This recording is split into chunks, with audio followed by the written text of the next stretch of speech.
மூகம் கரோதி வாசாலம் பங்கும் லங்கயதே கிரிம் யத்கிருபா தமகம் வந்தே பரமானந்த மாதவம். பகவத்கீதையில் 13வது அத்தியாயத்தில் ஆரம்பித்து 18வது அத்தியாயம் வரை கடைசி 6 அத்தியாயங்களில் 3 முக்கிய கருத்துக்கள் அமைந்துள்ளன என்று நாம் நேற்றைய தினம் பார்த்தோம். ஒன்று ஞான யோகம், மற்றொன்று நட்பண்புகள், மூன்றாவது கருத்து ஜீவ ஈஸ்வர சம்பந்த விசாரம். ஜீவனுக்கும் அதாவது நமக்கும் இறைவனுக்கும் உள்ள உறவை பற்றி பேசுகின்ற கருத்து. ஞான யோகம் என்றால் அறிவுக்காக நாம் மேற்கொள்கின்ற முயற்சி. இப்பொழுது ஒரு புதிய வார்த்தை பயன்படுத்துகின்றார்கள். அறிவை புகட்டுவதற்காக மேற்கொள்ளும் முயற்சி, யார் அதற்காக செயல்படுகிறார்களோ அவர்களை நாலேஜ் ஒர்க்கர்ஸ் என்று சொல்கின்றார்கள். நாலேஜ் ஒர்க்கர்ஸ் என்றால் அறிவுக்காக யாரெல்லாம் செயல்பட்டு கொண்டிருக்கின்றார்களோ, இப்படிப்பட்ட மனிதர்களுக்கு அறிவை புகட்ட வேண்டும். எப்படி அறிவை புகட்டுவது என்று ஒர்க் பண்றது. கிராமத்தில் இருக்கிறவங்களுக்கு இந்த அவேர்னஸ், இந்த அறிவை கொடுக்கணும். அதுக்காக ஒரு டீம் உருவாகி வேலை செஞ்சா நாலேஜ் ஒர்க்கர்ஸ் சொல்வார்கள். அதுதான் வேதாந்தத்துல ஞான யோகம் என்று சொல்கின்றோம். ஞான யோகம் என்றால் ஞானத்துக்காக மேற்கொள்கின்ற சாதனை. யோகம்னா சாதனை. கர்ம யோகம் என்றால் கர்மத்தை சாதனையாக பயன்படுத்துதல். பக்தி யோகம் என்றால் பக்தியை சாதனையாக பயன்படுத்துதல். ஞான யோகம்னா ஞானத்தை சாதனையாக பயன்படுத்துதல்ல, ஞானத்துக்காக செய்கின்ற சாதனைகள். பிறகு அடுத்த கருத்தாக நாம் பார்த்தது நட்பண்புகள். இது இந்த அத்தியாயத்திலிருந்து ஆரம்பமாகி இதற்கு பிறகு பார்த்தோம்னா 6 அத்தியாயங்களில் பகவான் பண்புகளையே பேச இருக்கின்றார். இந்த நட்பண்புகளை இந்த அத்தியாயத்தில் எப்படி அறிமுகப்படுத்துகின்றார்? ஞானம் என்ற சொல்லில் ஞான சாதனையாக அறிமுகப்படுத்துகின்றார். இங்கு ஞான யோகத்தில் எப்படிப்பட்ட ஞானத்திற்காக நாம் வேலை செய்கின்றோம் அல்லது முயற்சிக்கின்றோம் என்றால், இறைவன், ஜீவன், இந்த உலகம், இவைகளினுடைய உண்மை தத்துவத்தை உணர்வதற்கான ஞானத்திற்காக முயற்சியில் ஈடுபடுகின்றோம். இதில் நமக்கு சரியான அறிவு வர வேண்டும் என்றால் நம்முடைய மனம் பண்பட்டிருக்க வேண்டும், நட்பண்புகளுடன் கூடி இருக்க வேண்டும். ஆகவே இந்த நட்பண்புகளை பகவான் இங்கு குறிப்பாக ஞானத்திற்கு தகுதிப்படுத்துவதற்காக அல்லது ஞான அங்கமாக பகவான் ஆரம்பிக்கின்றார். இப்ப நட்பண்புகள் பகவானுடைய அடிப்படையில் ஞான அங்கம்.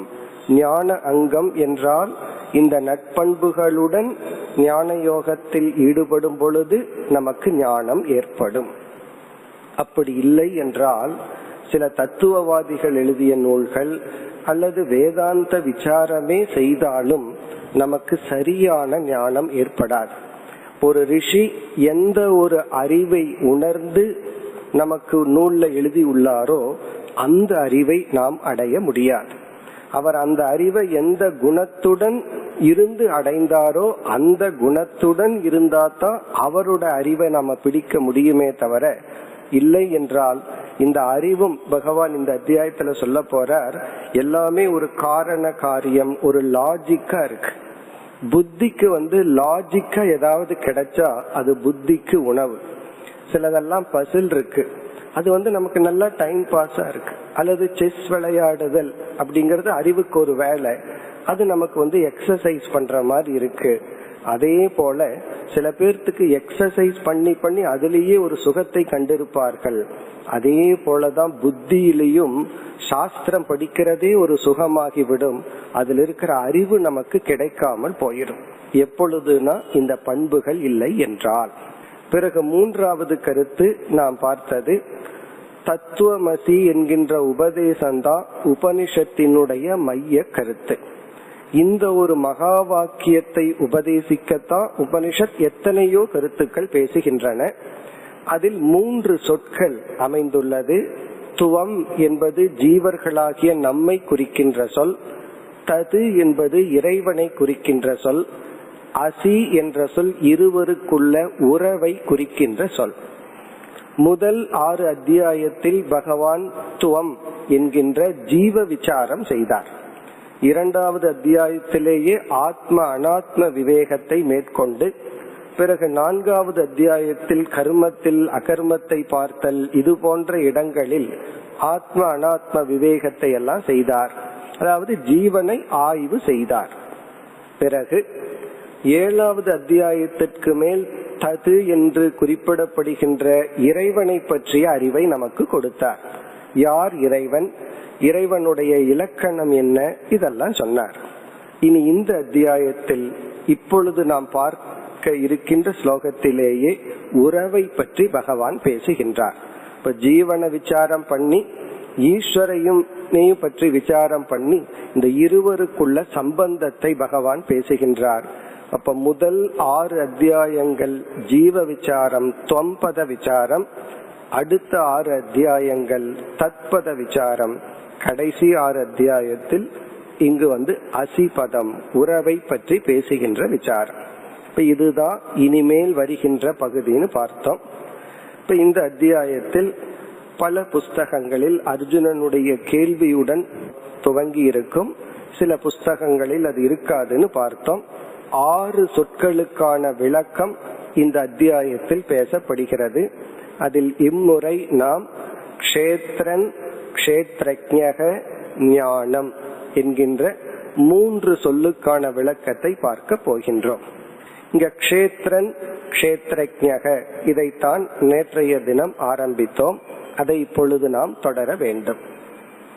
பிறகு மற்ற சொற்கள் எல்லாம் பிரகிருதி, புருஷன், ஞேயம் என்ற ஒரு 3 சொற்கள். இதில் ஞானம் என்ற சொல் பண்பை பகவான் குறிப்பிடுகின்றார். ஞானம்ங்கிற சொல்லில் நற்பண்புகள் வர உள்ளது. இப்பொழுது நாம் க்ஷேத்ரன், க்ஷேத்ரஜ்ஞக என்ற சொல்லுக்கான விளக்கத்திற்கு செல்கின்றோம். நேற்றைய தினம் பார்த்தோம், பகவான் நம்முடைய உடலை க்ஷேத்ரன் என்ற சொல்லில் அறிமுகப்படுத்தியுள்ளார். இந்த க்ஷேத்ரன்கிற சொல்லுக்கும் பாசிட்டிவ் நெகட்டிவ் மீனிங் 2 பார்த்தோம். அது நெகட்டிவ்னு ஒரு ஆங்கிள் சொல்றோம், அதுவும் ஒரு உண்மைதான். க்ஷேத்திரம் என்றால் அழியக்கூடியது, நாசத்தை அடையக்கூடியதுன்னு ஒரு பொருள். இந்த உடலும் அப்படிப்பட்ட தன்மையுடன் கூடியது. இனி ஒரு பொருள் பார்த்தோம், க்ஷதத்ராணாத், அழிவிலிருந்து நம்மை காப்பாற்றுவது இந்த உடல். இந்த உடல் சம்சாரத்திலிருந்து நம்மை காப்பாற்றுகின்றது. ஏன்னா இது ஒரு தர்ம சாதனம், மோக்ஷ சாதனம். இந்த உடல் ஒரு நல்ல கருவி. பிறகு க்ஷேத்ரவத் க்ஷேத்திரம்னு பார்த்தோம், வயலை போல, நெல் விளையும் பூமியை போல இந்த உடல். இதை வச்சுதான் நம்ம பாப புண்ணியத்தை நம்ம வளர்த்தி கொள்கின்றோம், அதை நாம் அனுபவித்து தீர்க்கின்றோம். இது க்ஷேத்ரன். இப்ப முதல் ஸ்லோகத்தை விட்டுட்டு அடுத்த ஸ்லோகம், அல்லது இதம் ஷரீரம் என்று இந்த அத்தியாயம் துவங்கினால், இதம் ஷரீரம் கௌந்தேய க்ஷேத்ரம் இதி அபிதீயதேன்னு ஆரம்பிச்சார். ஹே அர்ஜுனா, இந்த உடல் க்ஷேத்ரம் என்று சொல்லப்படுகிறது. பிறகு அடுத்து பகவான் கொடுத்த ஒரு முக்கிய அறிவு என்ன, ஏதத்யோ வேத்தி, யார் இந்த உடலை அறிகின்றார்களோ, க்ஷேத்ரஜ்ஞக, அவனை க்ஷேத்ரஜ்ஞன் என்று பிராகுகு ஞானிகள் அழைக்கின்றார்கள். இப்ப இதுல நம்ம இனி பார்க்க வேண்டியது க்ஷேத்ர க்ஷேத்ரஜ்ஞ விபாகம். விபாகம்னா 2க்கும் உள்ள வேற்றுமை, 2ஐயும் பிரித்து புரிந்து கொள்ளுதல். அதுதான் இந்த அத்தியாயத்தின் தலைப்பும் கூட, க்ஷேத்ர க்ஷேத்ரஜ்ஞ விபாக யோக. இந்த விபாகத்தை நம்ம பார்த்து அடுத்த ஸ்லோகத்துல பகவான் ஐக்கியப்படுத்த போகின்றார். இப்ப இந்த ஸ்லோகமும் அடுத்த ஸ்லோகமும் சேர்ந்து நாம் மகா வாக்கியம் என்று அழைக்கின்றோம். உபனிஷத்தினுடைய சாராம்சம் அல்லது முழு வேதத்தின் சாராம்சம் அல்லது நாம் இறுதியில் அடைய வேண்டிய அறிவு இதுதான். அத பகவான் இங்கு சொல்றார். பிறகு பகவானே உணர்கின்றார், இது அவ்வளவு சுலபமா இந்த ஞானம் வந்துராதுன்னு சொல்லி அந்த ஞானத்திற்கான சாதனைகளை எல்லாம் பிறகு கூற போகின்றார். இப்பொழுது நம்ம இதுதான் ஞான யோகம், இதுதான் தத்துவ விசாரம். இப்ப நம்ம செய்யறதுதான் அசிப்பத விசாரம். அதற்கு முன்னாடி தத்பதத்தின் துவம்பதத்தையும் ஞாபகப்படுத்திட்டு பிறகு நம்ம சம்பந்த விசாரத்தை மேற்கொள்வோம். இந்த வகுப்பு மட்டும் கொஞ்சம் கடினமா தெரியலாம், ஏன்னா இது முற்றிலும் ஞான யோகம். அதற்கு அடுத்தது நம்ம பண்புகளுக்குள்ள போயிட்டோம் அப்படின்னா ஒரு ரெலவன்ஸ பார்க்கலாம். ஏதோ நமக்கே சொல்ற மாதிரி தெரியும். இது கொஞ்சம் கடினமாக இருந்தாலும் மனதில் நம்ம எடுத்துக்கொள்வோம், புரிகின்ற காலத்துல நமக்கு புரியும். இனி பகவான் என்ன சொல்றாருன்னு பார்ப்போம். இந்த உடல் க்ஷேத்திரம். க்ஷேத்திரம் என்றால் ஜடமான, நம்மால் பார்க்கப்படும் ஒரு பொருள். இந்த உடலுக்குள்ள ஒண்ணு இருக்கே, எந்த ஒன்று உடலை அறிகின்றதோ, உடலினுடைய தன்மைகளையும் அறிகின்றதோ, அந்த அறிவு சொரூபமான ஒரு தத்துவத்தை பகவான் க்ஷேத்ரஜ்ஞன் என்று சொல்லியுள்ளார். இப்ப நம்ம எப்படி புரிந்து கொள்ள வேண்டும்? நான்கிற வார்த்தைய நம்ம அதிகமா ஒரு நாள்ல பயன்படுத்துறோம். நம்ம யோசிச்சு பார்த்தோம்னா ஒரு நாள்ல நம்ம அதிகமா யூஸ் பண்ற வேர்டு நான், அகம் அப்படிங்கிற வார்த்தை தான். நம்ம ஒரு வார்த்தைய பயன்படுத்தினா நம்ம மனசுல ஏதோ ஒரு அர்த்தத்தை வச்சுட்டு தான் அந்த வார்த்தைய பயன்படுத்துவோம். சில வார்த்தைகளுக்கு அர்த்தமே இல்லைனாலும் அர்த்தம் இல்லைங்கிற அர்த்தத்தையாவது மனசுல வச்சுட்டு அந்த வார்த்தைக்கு ஒரு பொருள் நம்ம கொடுத்தாகணும். அப்படி பார்க்கையில நான்கிற சொல்லுக்கு நம்ம என்ன அர்த்தத்தை புரிஞ்சிருக்கிறோம் அப்படிங்கறது ஒரு கேள்வி. அந்த அர்த்தத்தை தான் இங்க பகவான் பேசுறார். நான்கிற சொல்லுக்கு நாம புரிஞ்சிட்ட அர்த்தம் இந்த உடலும் இந்த உடலுக்குள் விளங்குகின்ற அறிவு சொரூபமான ஒரு தத்துவமும், இந்த இரண்டையும் கலந்துதான் நான்கிற சொல்லுக்கு நம்ம அர்த்தத்தை புரிஞ்சு வாழ்ந்து கொண்டு இருக்கின்றோம். இப்ப நான் சாப்பிடுகிறேன், நான் நடக்கிறேன், இப்படி எல்லாம் சொல்லும் போது சாப்பிடுறது இந்த உடல், நடக்கிறது இந்த உடல். நான் சொல்லும் போது நான்கிற சொல்லுக்கு என்ன அர்த்தம்? நான் வந்துட்டேன் அப்படின்னு சொன்னா எது வந்திருக்கு? வீட்டுல இருந்துட்டு நான் வந்துட்டேன்னு சொல்ல மாட்டோம். இப்ப இந்த உடலைத்தான் நான்கிற அர்த்தத்துல பயன்படுத்துறோம். பிறகு நமக்கே தெரியுது நான் உணர்வு பூர்வமானவன், ஜடமானவன் அல்ல. இப்ப டேபிள் சேர போல நான் ஒரு இனர்ட் பிரின்சிபிள் அல்ல, உணர்வு பூர்வமானவன். இந்த ரெண்டும் கலந்து நான் பயன்படுத்துறோம். இங்கு பகவான் என்ன உபதேசம் பண்றாருன்னா இந்த இரண்டையும் பிரிச்சு புரிஞ்சுக்கங்கன்னு சொல்றார். அதாவது இந்த உடல்ங்கிறது உண்மையில் வேறு, இந்த உடலுக்குள் இருக்கின்ற உணர்வு இருக்கின்றதல்லவா, அது உடலுக்கு வேறுபட்டது. இதுதான் வேதாந்தம் உபதேசம் செய்கின்ற முதல் படி. ஞான யோகத்துல தத்துவ விசாரத்தினுடைய ஃபர்ஸ்ட் ஸ்டெப்பே ஆத்ம அனாத்ம விவேகம். ஆத்ம அனாத்ம விவேகம்னா நான்கிற சொல்லில் இருக்கிற ஜடமான அம்சம் என்ன, உணர்வு அம்சம் என்ன, இதுல இந்த ரெண்டையும் நம்ம பிரிச்சு புரிந்து கொள்ள வேண்டும். இதுலயே ஆரம்பத்துல ஒரு சந்தேகம் வந்துடலாம், நான் ஏன் இத பிரிச்சு புரிஞ்சுக்கணும், இரண்டு ஒன்னாகவே இருக்கட்டுமே, இந்த உணர்வும் இந்த உடலோடு சேர்ந்த ஒரு தத்துவமா இருக்கட்டுமே அப்படின்னு தோன்றினால், இங்க பகவான் ஒரு லாஜிக், ஒரு காரணத்தை அறிமுகப்படுத்துறார். அதை வச்சு இத நம்ம பிரிச்சு புரிஞ்சுக்கிறதுக்காக அதத்தான் நம்ம திருக் திருஷ்ய விவேகம் அப்படின்னு சொல்றோம். விவேகம்னா இந்த இடத்துல ஒரு டூல், ஒரு இன்ஸ்ட்ருமெண்ட், ஒரு கருவி. திருக் திருஷ்ய விவேகம் என்றால் நம்முடைய அனுபவத்துல விதிவிலக்கு இல்லாமல் இந்த நியதியானது செயல்படுகிறது. என்ன நியதி? பார்ப்பவன் வேறு, பார்க்கப்படும் பொருள் வேறு. திருக் என்றால் பார்ப்பவன், திருஷ்யம் என்றால் பார்க்கப்படும் பொருள். இது லாஜிக்கா கரெக்ட் தான். சப்ஜெக்டும் ஆப்ஜெக்டும் ஒன்னா இருக்காது. பார்ப்பவன் கண்டிப்பாக பார்க்கப்படும் பொருளிலிருந்து வேறுபட்டுத்தான் இருக்க வேண்டும். இவனே பார்க்கப்படும் பொருள் ஆயிட்டா பார்ப்பவன் வேறொருவன் விடுவான். இப்ப இந்த ஒரு அடிப்படையில பகவான் எப்படி சொல்றாருன்னா, உனக்குள் இருக்கிற ஒரு அறிவு சொரூபம் இருக்கே, க்ஷேத்ரஜ்ஞன் அப்படிங்கிற வார்த்தையில பயன்படுத்தி உள்ளார். க்ஷேத்ஞகன அறிபவன், க்ஷேத்ரஜ்ஞன் என்றால் உடலை அறிபவன். உடலை அறிபவன் அறியப்படும் உடலிலிருந்து வேறுபட்டவன். இது முதல் கருத்து. திருக் என்றால் அறிபவன், திருஷ்யம் என்றால் அறியப்படும் பொருள். பிறகு அடுத்த ஸ்டெப் என்ன என்றால், நான் உணர்வு பூர்வமானவன், அறிவு பூர்வமானவன், சைத்தன்ய சொரூபமானவன், இந்த உடலை அறிகின்றேன். ஆகவே கண்டிப்பாக என்னுடைய அனுபவத்தில் அப்படி இல்லாவிட்டாலும் உண்மையின் அடிப்படையில் நான் இந்த உடலிலிருந்து வேறுபட்ட அறிவு சொரூபமானவன். இனி நெக்ஸ்ட் ஸ்டெப் அறியப்படும் பொருள்களினுடைய தன்மை அறிபவனை சாராது. அறியப்படும் பொருளே நான் இல்லைன்னு சொன்னதுக்கு அப்புறம் அறியப்படும் பொருளுக்கு என்னென்ன தன்மைகள் எல்லாம் இருக்கோ அது அறிபவனை சாராது. அது எப்படி? இந்த உடலுக்குன்னு சில தன்மைகள் இருக்கு. இந்த தன்மைகள் எல்லாம் அறிகின்ற என்னை சாராது. இப்ப சரீரத்தினுடைய தர்மங்கள், தன்மைகள் எல்லாம், இந்த க்ஷேத்திரத்தினுடைய தன்மைகள் எல்லாம் இந்த க்ஷேத்திரம்னு அழைக்கப்படுகின்ற உடலை அறிகின்ற எனக்கு சம்பந்தம் இல்லை. நான் பார்ப்பவன், இது பார்க்கப்படும் பொருள். இனி என்னென்ன தன்மைகள்? ஒரு சில தன்மைகளை பார்ப்போம்.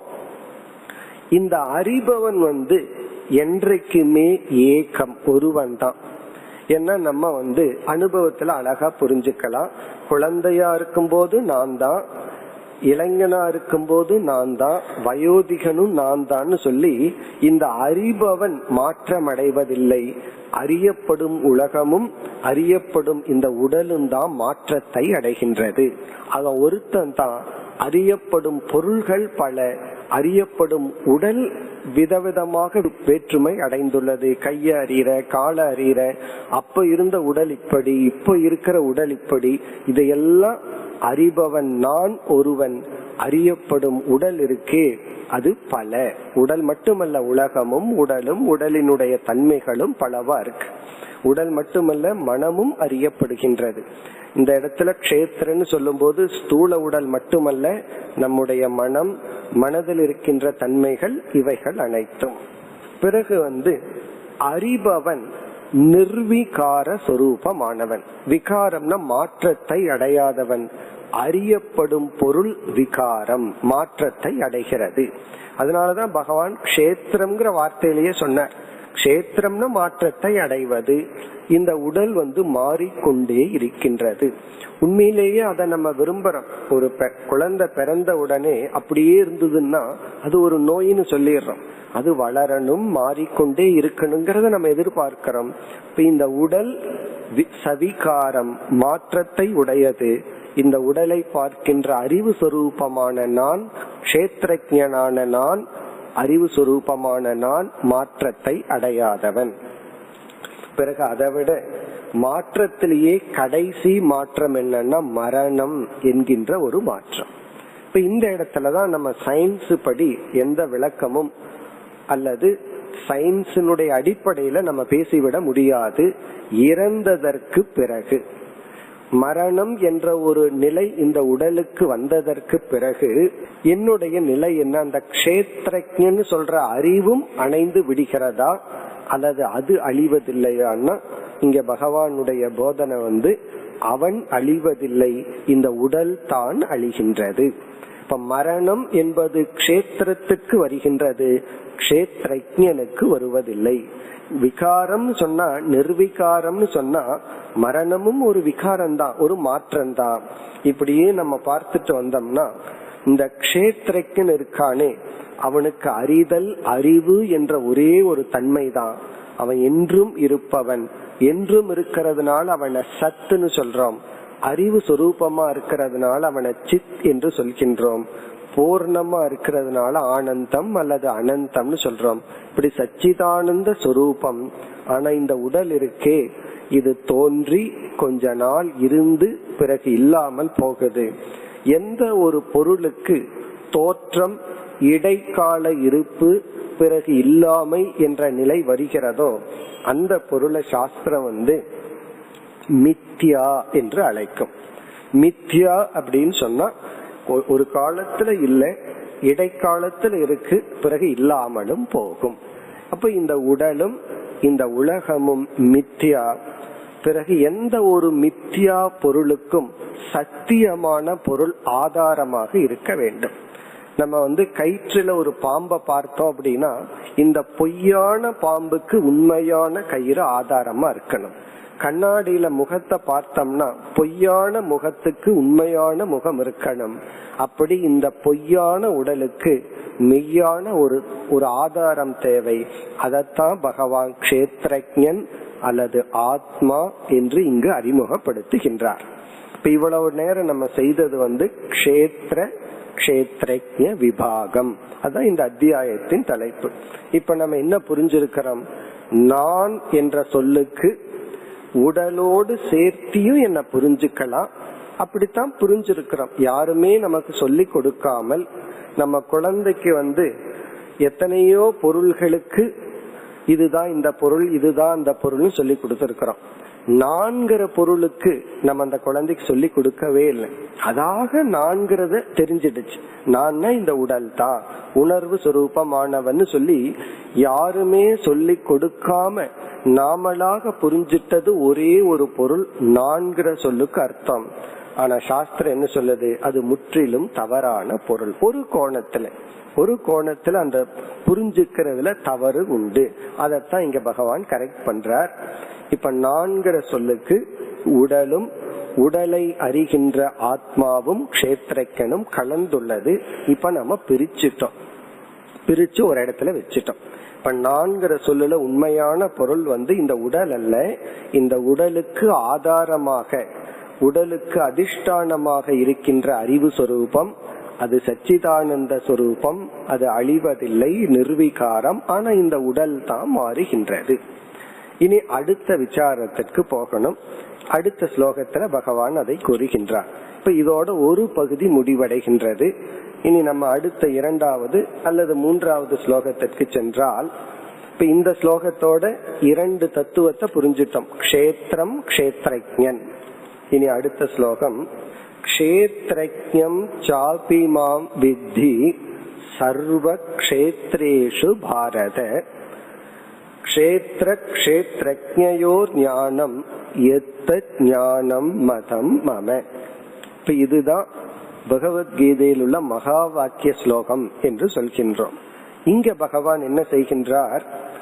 இந்த க்ஷேத்ரஜ்ஞன்னு பிரிச்சு வச்சிருக்கிறமே நான்கிற சொல்லுக்கு விசாரம் எல்லாம் செய்து இந்த உடல் அல்ல, நம்ம அறியாம புரிஞ்சிட்டது இந்த உடல் தான் சொல்லி, இப்ப இந்த உடல் நான் அல்ல என்று, பிறகு இந்த உடலுக்குள் இருக்கின்ற உணர்வு சொரூபமானவன் நான் புரிஞ்சு வச்சிருக்கிறோம். அதுக்கு சில தன்மைகளை எல்லாம் பார்த்து வச்சிருக்கிறோம்.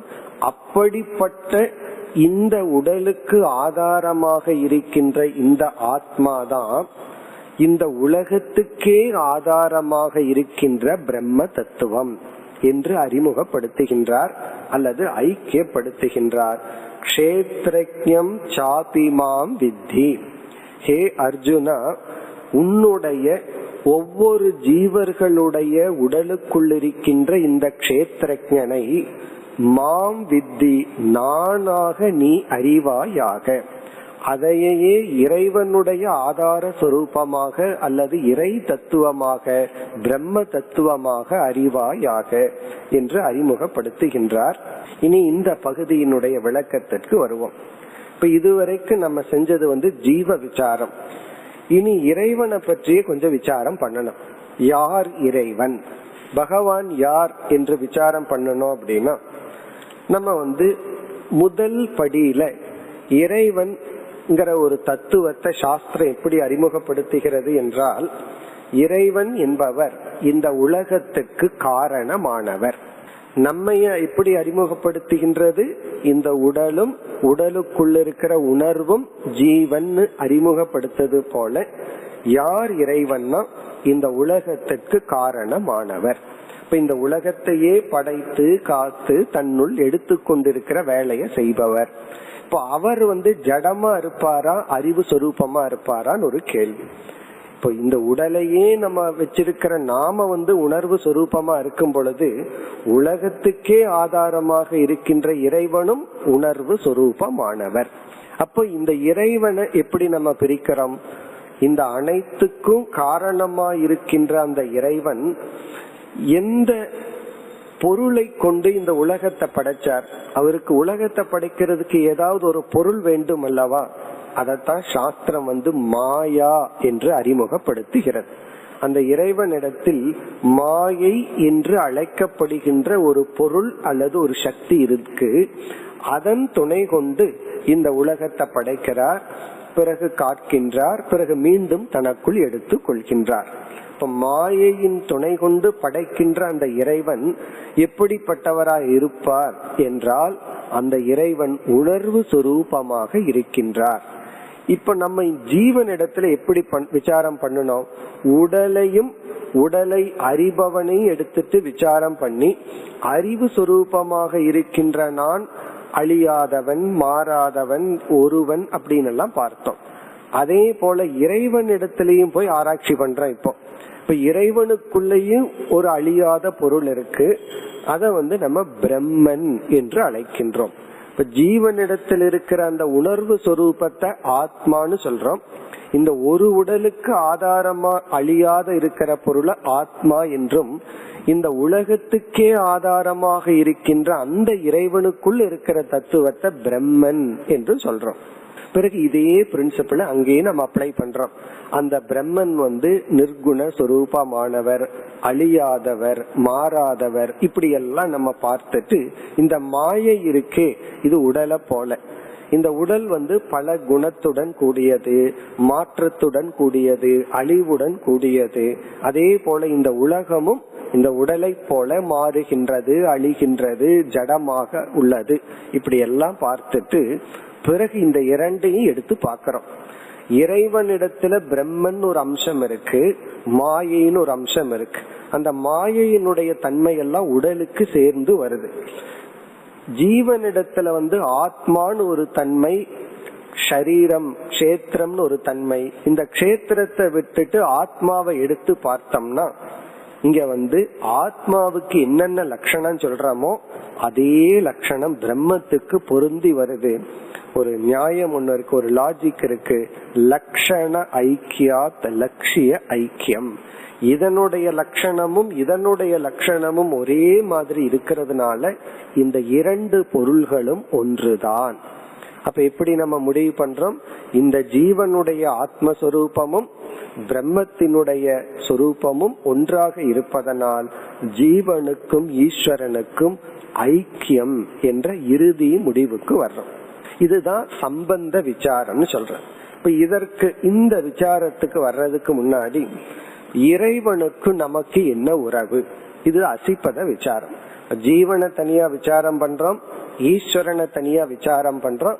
இனி சம்பந்தத்தை வரும்பொழுதுதான் விதவிதமான உறவுகள் எல்லாம் இரண்டு பொருள்களுக்கு நம்ம பேசலாம். இப்ப எடுத்த உடனே நானே பிரம்மன்னு சொன்னா அது அகங்காரம் ஆயிரும். ஹிரண்யகசிப்பு அப்படித்தான் சொன்னான், நான் தான் கடவுள், என்னையே வழிபடுங்கன்னு ஒரு அசுரன் சொன்னான். அதனாலதான் சிலர் அத்வைதத்தை சரியா புரிஞ்சுக்காம யாரெல்லாம் நானே ஈஸ்வரன், அகம் பிரம்மாஸ்மி, தத்துவமசின்னு சொல்றாங்களோ அவர்களெல்லாம் அசுரர்கள்னு வேற ஒரு இடத்துல எழுதுகின்றார்கள். அதனாலதான் இந்த சம்பந்த விசாரத்தை கவனமா புரிந்து கொள்ள வேண்டும். இப்ப அதை இப்பொழுது பார்ப்போம். சம்பந்தம்னா ரிலேஷன்ஷிப். சாஸ்திரத்துல பலவிதமான உறவுகள் சம்பந்தத்தை பற்றி பேசியுள்ளார்கள். இப்ப புரிஞ்சுக்கிறதுக்காக ஒரு சில சம்பந்தங்களை எடுத்துக்கொள்வோம். இப்ப இந்த துணி இருக்கு, துணிக்கும் இந்த கலர் வர்ணத்துக்கு என்ன சம்பந்தம் அப்படின்னு கேட்டா நம்ம என்ன சொல்லுவோம்? குண குணி சம்பந்தம்னு சாஸ்திரத்துல சொல்றோம். குணி என்றால் ஒரு ஆப்ஜெக்ட், திரவியம், ஒரு துணி. குணம் என்றால் ஒரு தன்மை. இப்ப இந்த கலருக்கும் இந்த துணிக்கு என்ன சம்பந்தம்னா, துணி என்பது ஒரு பொருள், அதன் மேல் இருக்கின்ற ஒரு குணம், குணத்துக்கும் குணிக்கும் உள்ள சம்பந்தம். இப்ப எனக்கும் என்னோட கையுக்கும் என்ன சம்பந்தம் அப்படின்னு சொன்னா அவயவ அவயவி சம்பந்தம்னு சொல்றோம். நான் ஒரு டோட்டல் பர்சன், என்னிடத்தினுடைய ஒரு சிறிய அங்கம் தான் இந்த கை அல்லது விரல்கள். இப்படி இரண்டு பொருள்களுக்கும் பலவிதமான கோணத்தில் அடிப்படையில் பலவிதமான சம்பந்தங்களை நம்ம பேசுறோம். அப்படி இப்ப வேற ஒரு சில சம்பந்தங்களை புரிஞ்சுக்கிறதுக்கு எடுத்துக்குவோம். ஒரு குயவன் இருக்கான், அவன் பல பானைகளை பண்ணி வச்சுட்டு அவன் சொல்றான் இதுக்கெல்லாம் நான் தான் காரணம், இந்த பானைக்கெல்லாம் நான் காரணம்னு சொல்றான். இப்ப பானைக்கும் குயவனுக்கு என்ன சம்பந்தம்? இவன் காரணம், பானைகள் எல்லாம் காரியம். இப்ப காரண காரிய சம்பந்தம்னு சொல்றான். இவன் உருவாக்குபவன், அது உருவாக்கப்படுவது. பிறகு அவனிடத்துல போய் சொல்றோம், நீ மட்டும் இந்த பானைகளை உருவாக்கிட முடியாது, இந்த சக்கரம்னு ஒண்ணு இல்லைன்னா உன்னால எப்படி பானையை உருவாக்க முடியும்? உடனே அவன் சொல்லுவான், இந்த சக்கரம் காரணம், இந்த பானைகள் எல்லாம் காரியம்.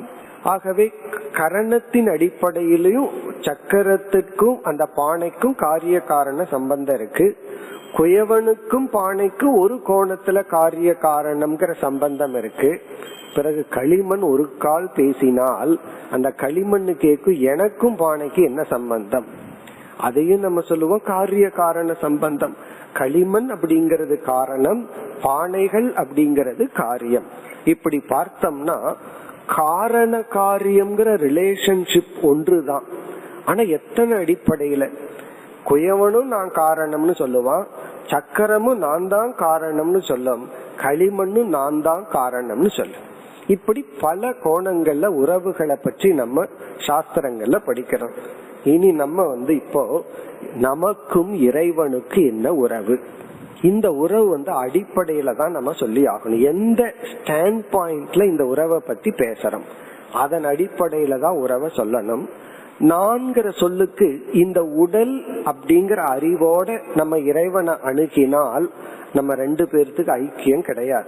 இறைவனும் நானும் ஒண்ணுன்னு சொல்லிட முடியாது. அப்ப நம்ம காரண காரிய சம்பந்தம், இறைவன் காரணமானவர், நான் இறைவனிடம் இருந்து வந்தவன், அந்த உறவைத்தான் நம்ம வச்சுக்கணும். அந்த உறவு தான் சரியான அர்த்தம். எப்பொழுதுனா இந்த உடலை நான் நினைச்சிட்டு நான்கிற சொல்லுக்கு இந்த உடல் தான் பொருள்கிற அறிவுடன் இறைவனுக்கு எனக்கு என்ன உறவுனா, இறைவன் படைப்பவர், நான் படைக்கப்பட்டவன். நான் கர்மம் எல்லாம் செய்பவன், அவர் அந்த உன்னுடைய பலத்தை தருபவர். நான் பிரார்த்தனை செய்கின்றேன், அதனுடைய பலனை அவர் கொடுப்பவர் என்று இறைவனுக்கும் நமக்கு இதுதான் உறவு. இப்ப இந்த உறவைத்தான் கடைசி ஸ்டேஜ் வரைக்கும் நம்ம மெயின்டைன் பண்ணணும். எது? மகா வாக்கியத்தை புரிஞ்சுக்கிற வரைக்கும் இந்த உறவைத்தான் சாஸ்திரம் சொல்லும். இப்ப இந்த இடத்துல இறைவன் வேறு நான் வேறுங்கிற எண்ணத்துலதான் இருக்கணும். பக்தி செலுத்தும் பொழுது பகவான் என்னுடைய அன்புக்கு உரியவர், நான் அன்பை செலுத்துபவன். இப்ப எனக்குள்ள இருக்கிற அன்பை நான் இறைவன் ஒரு தத்துவத்திடம் டைரக்ட் பண்றேன். இப்ப இந்த இடத்துல எல்லாம் நம்ம இந்த இருமையை வைத்து கொள்ள வேண்டும், கண்டிப்பா வச்சுக்கணும். பிறகு ஞான யோகத்துல ஆத்ம அனாத்ம விசாரம் எல்லாம் பண்ணி, அதுவும் பகவான் இனி சொல்ல போறார், இந்தந்த குணத்தோடு நீ இருந்து விசாரம் பண்ணி உன்னால் இந்த உடலையும் உடலுக்குள்ள இருக்கிற ஆத்ம தத்துவத்தையும் பிரிச்சு புரிஞ்சுக்கிற சக்தியை அடைந்து பிரித்து புரிந்து கொண்டால், இந்த ஆத்மா அறிவு சொரூபம், சத் சொரூபம், சித் சொரூபம் எல்லாம் புரிஞ்சிட்டு இறைவனுக்குள்ள இருக்கிற மாயையை உன்னால நீக்க முடிஞ்சு அந்த இறைவனுக்குள்ள இருக்கிற அறிவு சொரூபம் பிரம்மஸ்வரூபம்னு புரிந்து கொண்டால் அப்புறம்தான் ஒரு உறவு வருது. அந்த உறவைத்தான் மகா வாக்கியம் அப்படின்னு சொல்றோம். அதுதான் ஐக்கிய சம்பந்தம், அல்லது சமஸ்கிருதத்துல இனி ஒரு வார்த்தையில சொல்லணும்னா தாதாத்மிய சம்பந்தம் அப்படின்னு சொல்றோம். தாதாத்மிய சம்பந்தம்னா ஏதோ ஒரு பொய்யான அடிப்படையில வேற்றுமை உண்டு, ஆனால் உண்மையில் இந்த இரண்டும் ஒன்றுதான். இப்ப தாதாத்மிய சம்பந்தம் ஐக்கிய சம்பந்தம்னு சொன்னா உண்மையிலேயே ரெண்டும் வேறு இல்ல. பிறகு ஏன் சம்பந்தத்தை சொல்றோம்னா ஒரு பொய்யான ஒரு கோணத்துலதான் ஒரு வேற்றுமை நமக்கு தோன்றி உள்ளது. அதனாலதான் இந்த மகா வாக்கியத்தை நம்ம கணக்கிலிருந்து ஒரு எக்ஸாம்பிள் சொல்லணும்னா மகா வாக்கியம்ங்கிறது ஒரு ஈக்குவேஷன் அப்படின்னு சொல்லுவோம். ஈக்குவேஷன் சமன்பாடு. சமன்பாடுன்னா என்ன, இந்த பக்கம் ஒண்ணு இருக்கும் இந்த பக்கம் ஒண்ணு இருக்கும், சமம்னு போட்டிருக்கோம்.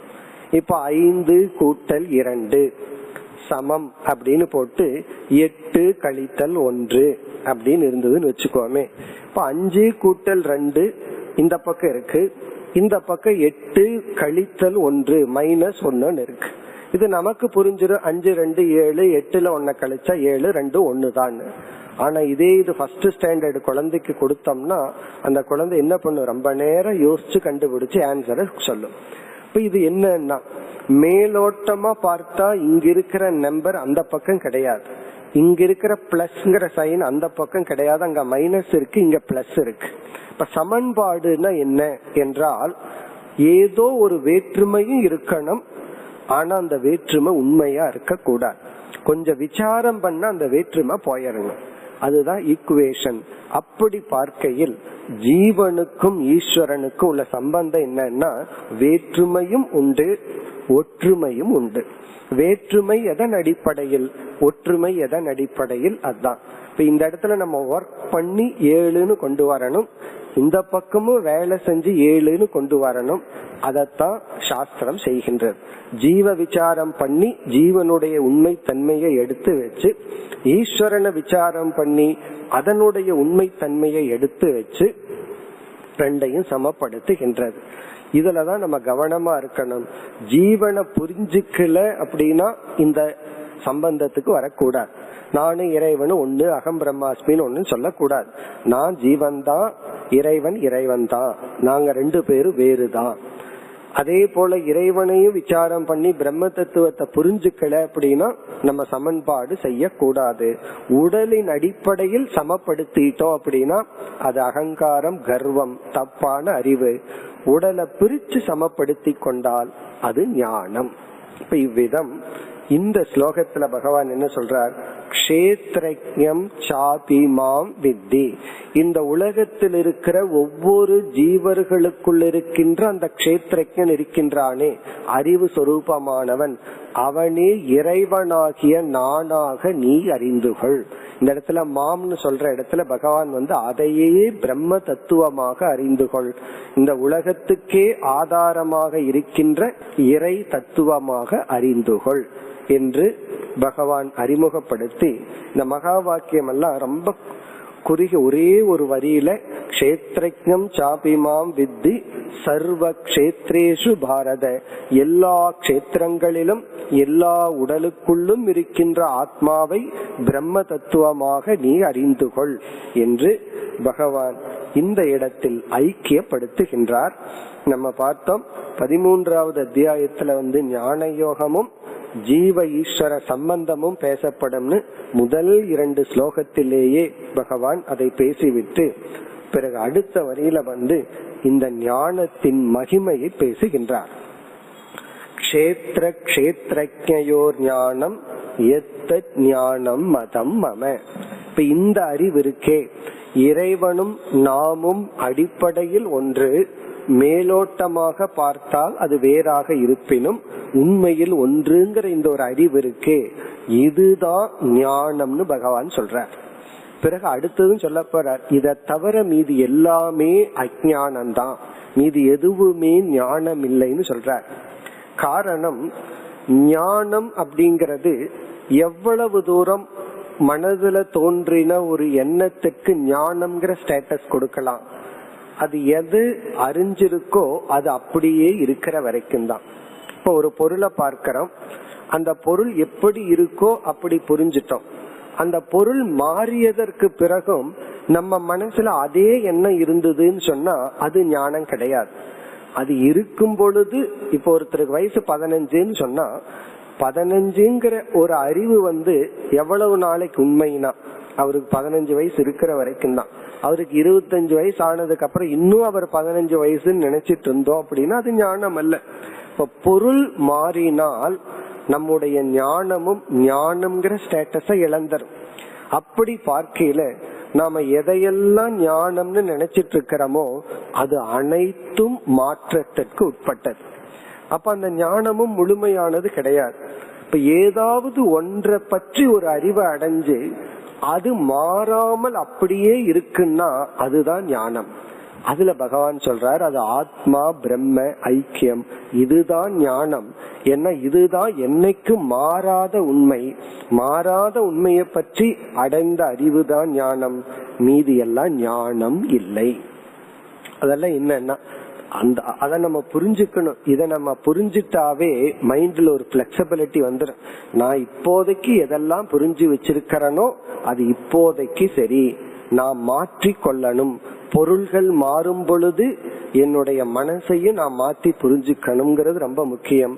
சில பேர் அப்படி இல்லை, ஒரு ஜட்ஜ்மெண்ட் போட்டா அந்த பொருள் மாறிடும், இவங்க அதே எண்ணத்தில் இருப்பார்கள். அது தவறு. இங்க பகவான் சொல்றார், இது ஒன்றுதான் ஞானம், மீதி அனைத்தும் அறியாமை அஞ்ஞானம் என்று. இந்த 2 ஸ்லோகங்களில் பகவான் ஜீவ பிரம்ம ஐக்கியத்தை கூறி ஞான யோகத்தை முடிவு செய்கின்றார்.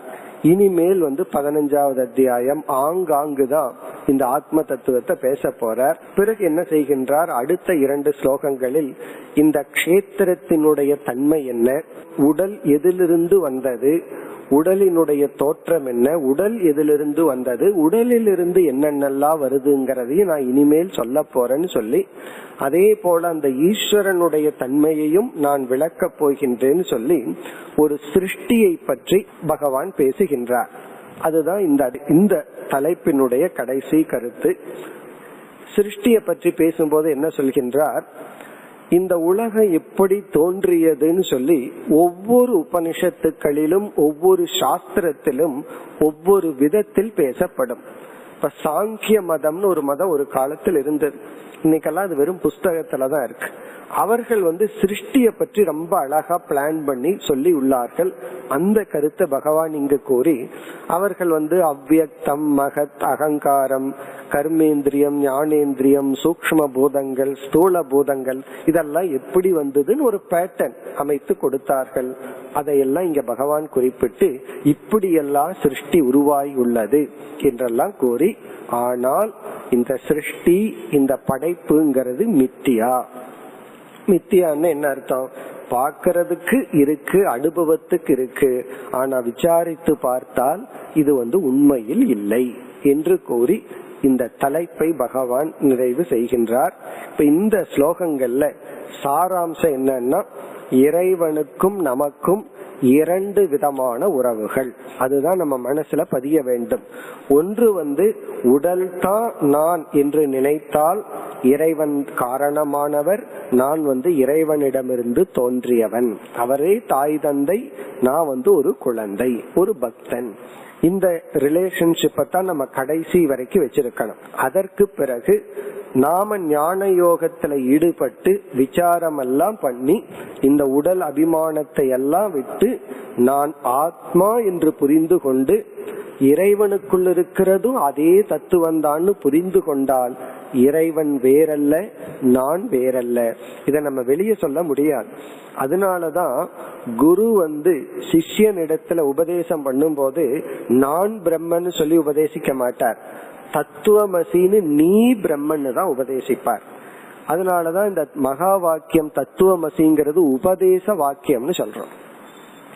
குரு சிஷ்யங்கிட்ட இருந்து கேட்டு, சிஷ்யன் குருவிடம் இருந்து கேட்டு தான் புரிஞ்சிட்டதுக்கு அப்புறம் அவன் என்ன சொல்லணும், தத்துவமசின்னு திருப்பி குருவை பார்த்து சொல்லக்கூடாது. அவன் புரிஞ்சுக்கிறது அகம் பிரம்மாஸ்மி, நான் பிரம்மன். இதுவும் ஒரு மகா வாக்கியம். இப்ப அகம் பிரம்மாஸ்மிங்கிறது சிஷ்யன் புரிஞ்சிட்டது, தத்துவமசிங்கிறது அது உபதேச மகா வாக்கியம் சொல்றது. நீ பிரம்மனா இருக்கின்றாய்னு குரு சொல்லுவார். சிஷ்யன் அதை புரிஞ்சுட்டு அதை கன்வெர்ட் பண்ணிக்குவான், நான் பிரம்மனாக இருக்கின்றேன். அதனாலதான் நான் பிரம்மனா இருக்கிறேங்கிறது உபதேசம் கிடையாது. ஒரு கால் குரு சிஷ்யங்கிட்ட நான் பிரம்மன் உபதேசம் பண்ணார்னா சிஷ்யன் என்ன நினைச்சுக்குவான், வர்றவன் அவருதான் பிரம்மன், நான் பிரம்மன் இல்லைன்னு நினைச்சுக்குவான். ஆகவே சிஷ்யங்கிட்ட நீதான் பிரம்மன்னு சொல்ற, சிஷ்யன் நான் பிரம்மன்னு புரிந்து கொள்கின்றான். இது எப்பொழுதுனா விசாரம் பண்ணினதுக்கு அப்புறம். அதனால நம்மளுடைய அத்வைத சாஸ்திரத்துல இறைவனை நம்ம வச்சிருக்கிறோம், இறைவனை கடைசி வரைக்கும் வச்சிருப்போம். எது வரைக்கும்னா ஞான யோகத்தை முடிக்கிற வரைக்கும் பகவான் வேறு, நம்ம வேறுதான். இந்த ஞான யோக விசாரம் பண்ணி கடைசி ஸ்டேஜ்ல தான் அந்த இறைவனும் நானும் வேறல்ல. இத புரிஞ்சதுக்கு அப்புறம் இந்த ஞானத்தினுடைய பலன் என்ன என்றால், இந்த உலகமே ஒரு பொய்ன்னு புரிஞ்சுட்டா இந்த உலகத்திலிருந்து உலகத்துல நடக்கிற எந்த நிகழ்வுகளும் என்னுடைய ஆழ்ந்த மனதை பாதிக்காது. அதத்தான் நம்ம மோக்ஷம் என்று சொல்கின்றோம். இப்ப இத்துடன் இந்த விசாரத்தை நாம் நிறைவு செய்வோம். அதாவது ஞான யோக விசாரம் முடிவடைகின்றது. இனி இந்த அத்தியாயத்துல அடுத்த தலைப்பு க்ஷேத்ரன் க்ஷேத்ரஜ்ஞன், ஞானம் ஞேயம், பிரகிருதி புருஷன். இந்த 6 சொற்களுக்கான விளக்கம் தான் இந்த அத்தியாயம்னு பார்த்தோம். இதுல க்ஷேத்ரன் க்ஷேத்ரஜ்ஞங்கிறது முழுமையா ஞான யோகம், ஜீவ ஈஸ்வர சம்பந்த விசாரம் இத்துடன் முடிவடைகிறது. இத முடிச்சிட்டு பகவான் என்ன செய்கின்றார், ஞானம் என்ற சொல்லுக்கான விளக்கத்திற்கு வருகின்றார். இப்ப ஞானம் அப்படிங்கிற ஒரு சொல்லை எடுத்துட்டு விளக்க வருகிறார். பொதுவா இலக்கணப்படி டிக்ஷனரியில போய் பார்த்தோம்னா ஞானம்ங்கிற சொல்லுக்கு பொருள் மனதில் தோன்றுகின்ற ஒரு எண்ணம். அது எப்படிப்பட்ட எண்ணம்? சில சமயம் நாமளே கண்ணை மூடிட்டு கற்பனை பண்ணிட்டு எத்தனையோ எண்ணங்கள் வரும். அது ஞானம் அல்ல. அறிவை கொடுக்கும் கருவியை பயன்படுத்தி அந்த கருவியிலிருந்து தோன்றுகின்ற எண்ணத்துக்கு பேரு தான் ஞானம். இப்ப கண்ணை பயன்படுத்தி நம்ம ஒரு பொருளை பார்க்கிறோம். பார்த்த உடனே ஒரு அறிவு தோன்றதே, ஒரு எண்ணம் தோன்றதே, அத ஞானம்னு சொல்றோம். காரணம் என்ன? ஞானம் என்றால் அறிவை கொடுக்கும் கருவியின் மூலமாக ஏற்பட்ட மனதில் தோன்றிய எண்ணம். இதுதான் பொதுவான பொருள். இந்த இடத்துல பகவான் ஞானம்ங்கிற சொல்லுக்கு முற்றிலும் வேறு அர்த்தத்தை கொடுக்கிறார். அந்த அர்த்தம் மனதில் உள்ள நட்பண்புகள். இந்த நட்பண்புகளை ஞானம்ங்கிற ஒரு பெயர்ல அழைக்கின்றார். ஏன் நட்பண்புகளை பகவான் ஞானம்னு சொல்கிறார்னா, இந்த பண்பு இருந்தாதான் பிரம்ம ஞானத்தை அடைய முடியும். இந்த பிரம்ம ஞானத்தை அடைவதற்கு காரணமாக உள்ள பண்புகளையே பகவான் ஞானம்னு அழைக்கின்றார். இப்ப இந்த அத்தியாயத்துல என்ன செய்கின்றார், 20 பண்புகளை பகவான் குறிப்பிடுகின்றார்.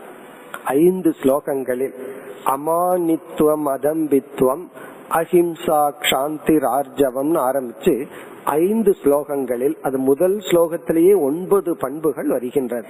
இந்த 20 பண்புகளை கூறி இவைகளெல்லாம் ஞானம்னு சொல்றார். பிறகு இந்த டாபிக்க முடிஞ்ச உடனே நேயம் என்ற சொல்லில பிரம்ம தத்துவத்தை மீண்டும் சொல்ல போறார்.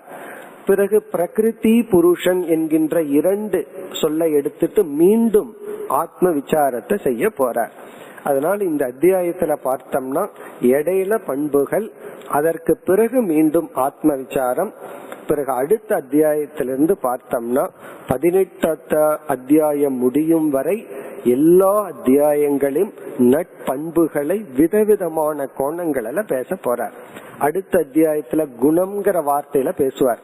சத்துவ குணம், ரஜோ குணம், தமோ குணம்ங்கிற அடிப்படையில பேசுவார். பிறகு இந்த உலகத்தையே வர்ணிச்சு, சம்சாரமா வர்ணிச்சு பண்புகளை பேசுவார். பிறகு தெய்வீக சம்பத், அசுர சம்பத்துங்கிற பெயர்ல பகவான் பேச போறார். 18வது அத்தியாயத்துல மீண்டும் எல்லா பண்புகளையும் கூறி முடிக்க போகின்றார்.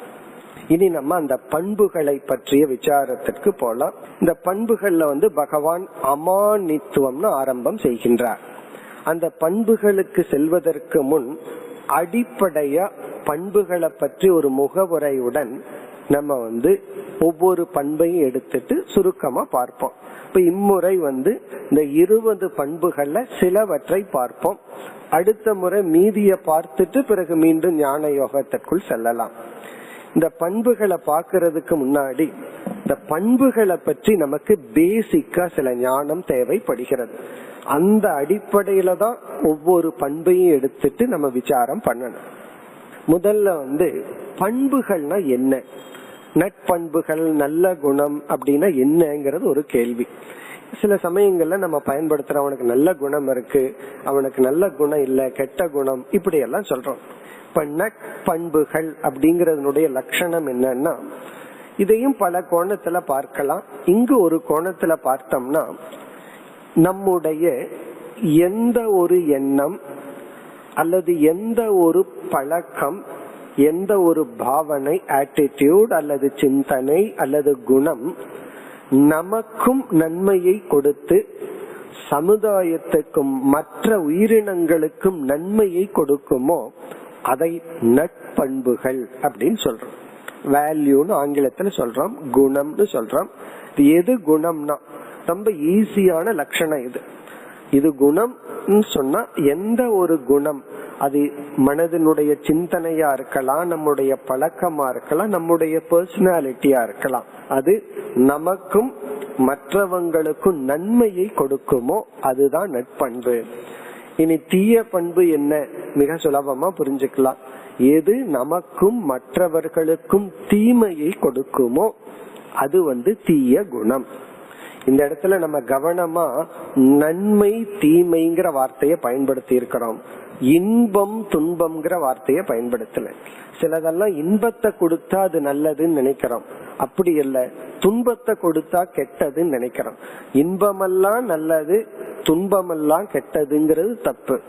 சில சமயம் துன்பம் தான் நல்லதாம் இருக்கலாம், இன்பம் தீயதாகவும் இருக்கலாம் பல சமயங்களில். நட்பண்புகள் என்றால் நம்முடைய மனதில் இருக்கின்ற குணங்கள், நல்ல குணநலம் சொல்றமே, அதத்தான் பகவான் சொல்றார். பிறகு ஏன் ஞானம்ங்கிற வார்த்தையை பயன்படுத்துகின்றார்? இந்த இடத்துல ஞான யோகத்துல நட்பண்புகளை பகவான் புகுத்த வேண்டிய அவசியம் என்ன என்றால், இந்த நட்பண்புவை பற்றி அடுத்த ஒரு கருத்து. எந்த ஒரு அறிவு நமக்கு வர வேண்டும் என்றால் இந்த 3 தத்துவங்கள் இணைய வேண்டும். இந்த 3 சேர்ந்தாதான் நமக்கு ஒரு ஞானம் ஏற்படும். அதுல சமஸ்கிருதத்துல கூறினா இந்த 3ஐயும் பிரமாதா, பிரமாணம், பிரமேயம் என்று அழைக்கின்றோம். பிரமாதா, பிரமாணம், பிரமேயம், இந்த 3 சேர்ந்தாதான் ஒரு அறிவு நமக்கு ஏற்படும். இந்த 3ல ஏதோ ஒரு இடத்துல குறை இருந்தா அறிவு ஏற்படாது, அல்லது தப்பான அறிவு ஏற்படும். பிரமாதா என்றால் அறிபவன். இப்போ ஒரு ஞானம் நமக்கு வரணும்னா முதல்ல அறிபவன் அங்க இருக்கணும். அறிபவன் மட்டும் இருந்தா போதாது, அறியப்படும் பொருளும் அங்க இருக்கணும், அது பிரமேயம். இப்ப அறிபவனுக்கு பிரமாதா அறிபவன், அறியப்படும் பொருள் பிரமேயம். அறியப்படும் பொருளும் இருக்கு, அறிபவனும் இருக்கிறா. இந்த 2 பேர்த்துக்கு இடையில இன்ஸ்ட்ருமெண்ட், கரணம் இல்லை என்றால், கருவி இல்லை என்றால் அறிய முடியாது. இப்ப யார நான் தெரிஞ்சுக்கணுமோ அவர் முன்னாடி இருக்கிறார், தெரிஞ்சுக்க வேண்டிய நானும் இருக்கிறேன். நான் கண்ணை மூடிட்டு இருந்தேன்னா எப்படி ஞானம் ஏற்படும்? அப்ப இந்த கண்ணு பிரமாணம். இப்ப பிரமாணம்னா அறிவை கொடுக்கும் கருவி. இப்ப அறிபவன், அறியப்படும் பொருள், அறிய உதவும் கருவி. இந்த 3 என்னைக்கு சேருதோ அப்பொழுதுதான் அறிவு நமக்கு ஏற்படும். சில சமயங்கள்ல இந்த 3 சேர்ந்து தப்பான ஒரு அறிவு வந்ததுன்னா இந்த 3ல ஏதோ ஒரு இடத்துல குறை இருக்குன்னு அர்த்தம். இப்ப இந்த இன்ஸ்ட்ருமெண்ட் கண்ணுல ஒரு குறை இருக்கு, அந்த கண்ணுல ஒரு குறை இருந்ததுன்னா அந்த இன்ஸ்ட்ருமெண்ட் என்ன பண்ணும்? இருக்கிற பொருளை தப்பா காட்டிடும். இப்ப இருக்கிற பொருளை தப்பா காட்டுறதுக்கு என்ன காரணம்னா அந்த பிரமாணத்துல குறை, அல்லது பிரமேயம் ரொம்ப தூரத்துல இருக்கும், அது நமக்கு சரியா தெரியாம இருக்கலாம், அதுலயும் ஒரு சில சமயங்கள்ல குறை இருக்கலாம். அதை விட அறிபவன் இடத்திலேயே குறை இருக்கலாம். அறிபவன் அந்த பிரமாணத்தை பயன்படுத்துற தகுதி இல்லாமல் பயன்படுத்தினால் அவனுக்கு சரியான அறிவு வராது. இப்ப ஒருத்த எம்எஸ்சி மேத்ஸ் கிளாஸ்ல ஃபர்ஸ்ட் இயர் போய் உட்கார்றான். இப்ப அங்க ஆசிரியர் பிரமாணம், பிறகு அவர் சப்ஜெக்ட் மேட்டர், ஏதோ ஒரு சப்ஜெக்ட் மேட்டர் அவர் மேத்ஸ்ல இருக்கிறத விளக்குறார். இவனும் இருக்கிறான், பிரமாணமான ஆசிரியர் இருக்கிறார், ஒரு மேத்ஸ்ல ஒரு தியரிய பத்தி விளக்குறாரு, அதுவும் ரெடியா இருக்கு. ஆனா இவன் எப்படிப்பட்டவனா இருக்கிறான்? இவன் 5th ஸ்டாண்டர்டும் கூட பாஸ் பண்ணலன்னு வச்சுக்கோமே, அப்ப என்ன ஆகும், இங்க அறிபவனுடைய மனம் அந்த அறிவுக்கு தேவையான தகுதியை அடையவில்லை. இப்படி தகுதியை அடையாம அவன் மேத்ஸ் கிளாஸ்ல போய் உட்கார்ந்தா அவனுக்கு இது மேத்ஸ் கிளாஸா இங்கிலீஷ் கிளாஸானே தெரியாது. ஏன்னா மேல போக போக ABCDல தான் மேத்ஸே போடுவார், அந்த நம்பர்லயே இருக்காது. காரணம் என்ன, அந்த அறிவுக்கான ட்ரைனிங் இவனுக்கு இருந்தா தான் அறிவு ஏற்படும். இங்க பகவான் என்ன சொல்றார், இந்த உலகத்துல எந்த பிரான்ச் ஆஃப் நாலேஜ், எதை பற்றி அறிவை அடையணும்னாலும் கூட நற்குணங்கள் எல்லாம் இருக்கணுங்கிற கண்டிஷனே கிடையாது. ஒருத்தன் ஏதோ ஒரு சப்ஜெக்ட்ல எத்தனை PhD வேணாலும் பண்ணலாம், அவனுக்கு நல்ல குணம் இருந்தா தான் இவன் இந்த சப்ஜெக்ட புரிஞ்சுக்குவான்னு நிபந்தனை கிடையாது. ஒரே ஒரு இடத்துலதான் அந்த நிபந்தனை இருக்கு, வேதாந்தத்துல மட்டும்தான் இந்த நிபந்தனை. அதனாலதான் ஒரு பெரிய சயின்டிஸ்ட் நற்குணங்களோட இருக்கணும் அப்படிங்கறது கிடையாது. காரணம் என்ன, எவ்வளவு விஷயத்துல இந்த உலகத்துல எத்தனையோ பிரான்ச் ஆஃப் நாலேஜ் இருக்கு. இப்ப புதுசா எத்தனையோ அறிவுகள் எல்லாம் இருக்கு. எந்த ஒரு அறிவை அடையணும்னாலும் கூட இந்த நட்பண்புகளை கண்டிஷனா போட கிடையாது. அது இருக்கலாம், இல்லாம இருக்கலாம், அதை பற்றி பேச மாட்டார்கள். அந்த அறிவை பேசிக்கா புரிஞ்சுக்கிற இனி ஒரு அறிவு இருக்கான்னு தான் பார்ப்பார்களே தவிர நட்பண்புகள்ங்கிற கொஸ்டினே அங்க வராது. ஆனால் இந்த வேதாந்தத்துல இறைவனை புரிஞ்சுக்கிறதுக்கும் நம்ம புரிஞ்சுக்கிறதுக்கும் நட்பண்புகளை இங்க பகவான் ஒரு நிபந்தனைய வைக்கிறார். இந்தந்த பண்புகளுடன் கூடிய மனதுடன் நீ இறைவனை பற்றி விசாரம் செய்தா இறைவனை பற்றிய அறிவு உனக்கு ஏற்படும். இந்த பண்புகளுடன் நீ ஆத்ம விசாரம் பண்ணா உனக்கு ஆத்மாவை பற்றி அறிவு ஏற்படும். இந்த பண்புகள் இல்லாம நீ இறைவனை வழிபடலாம். இறைவனை வழிபடுறவர்களுக்கெல்லாம் இந்த பண்பு இருக்கணுங்கிற அவசியம் கிடையாது. இந்த பண்பு இல்லாமலே இறைவனை வழிபடலாம். அசுரர்களும் கூட இறைவனை வழிபட்டார்கள். அவர்களுக்கு என்ன பண்பு இருந்தது, ஏன்னா அந்த இறைவனையே தன்னுடைய ஒரு சித்திக்கு கருவியாக வழிபட்டார்கள். அதனால இறைவனை வழிபடுகின்ற ஆஸ்திகர்கள் எல்லாம், இறைவனை ஏற்றுக்கொள்பவர்களுக்கெல்லாம் இந்த பண்பு இருந்தா தான் உன்னால இறைவனை ஏற்றுக்கொள்ள முடியும், வழிபட முடியும்னு கூட பகவான் சொல்லல. இந்த பண்பு இல்லாவிட்டாலும் நீ இறைவனை வழிபடலாம், இறைவனை அக்செப்ட் பண்ணிக்கலாம். ஆனா இறைவனை புரிந்து கொள்ள வேண்டும் என்றால், இறைவன் யார்னு நீ உணர வேண்டும் என்றால் இந்த பண்பு தேவை. இப்ப எப்படி இந்த அத்தியாயத்துல பகவான் கனெக்ட் பண்றார், இனிமேல் சில பண்புகளை சொல்ல போறார். இந்த பண்புகள் உனக்கு இருந்து முதல்ல இந்த பண்புகளை நீ கஷ்டப்பட்டு அடைஞ்சாதான் நீ உன்னுடைய மனம் தயார் ஆகின்றது. இப்ப MSc மேத்ஸ் கிளாஸ்ல ஒருத்தன் போய் உட்காரணும்னா அவன் BSc முடிக்கிற வரைக்கும் மைண்ட மேத்ஸ்ல ட்ரெயின் பண்ணிருக்கணும். அப்பொழுதுதான் அந்த விஷயம் அவனுக்கு புரியும். அப்ப அந்த கிளாஸ் அவன் என்ஜாய் பண்ணுவான். அந்த கிளாஸ் போறதே அவனுக்கு தெரியாது. காரணம் என்னன்னா அந்த மைண்ட் அதுக்கு டியூன் ஆயிருக்கு. அதே போல இந்த பண்புகளுடன் உன்னுடைய மைண்ட நீ ட்ரெயின் பண்ணினா பிறகு அந்த ஈஸ்வர விசாரம் உனக்கு புரியும். இறைவனை நீ புரிந்து கொள்ள முடியும். இல்லைன்னா இறைவனை புகழ்ந்து கொண்டுதான் இருக்க முடியும்னு சொல்வார்கள். பகவான ஸ்தோத்திரம் பண்ணிட்டு இருக்கலாம், அதுக்கு ஒரு புண்ணியம் வேணும், அது வேற விஷயம். பகவானுக்கு அர்ச்சனை வேணா பண்ணலாமே தவிர பகவான புரிஞ்சுக்கணும், நம்மையே நம்ம புரிஞ்சுக்கணும்னா இந்த பண்புகள் தேவை. இனி நாம் நாளை மேலும் இந்த பண்புகளை பற்றி சில முகவுரையுடன் பண்புகளை பற்றிய விசாரத்திற்கு செல்லலாம். ஓம் பூர்ணமத பூர்ணமிதம் பூர்ணாத் பூர்ணமுதச்யதே பூர்ணஸ்ய பூர்ணமாதாய பூர்ணமேவாவசிஷ்யதே. ஓம் சாந்தி சாந்தி சாந்தி.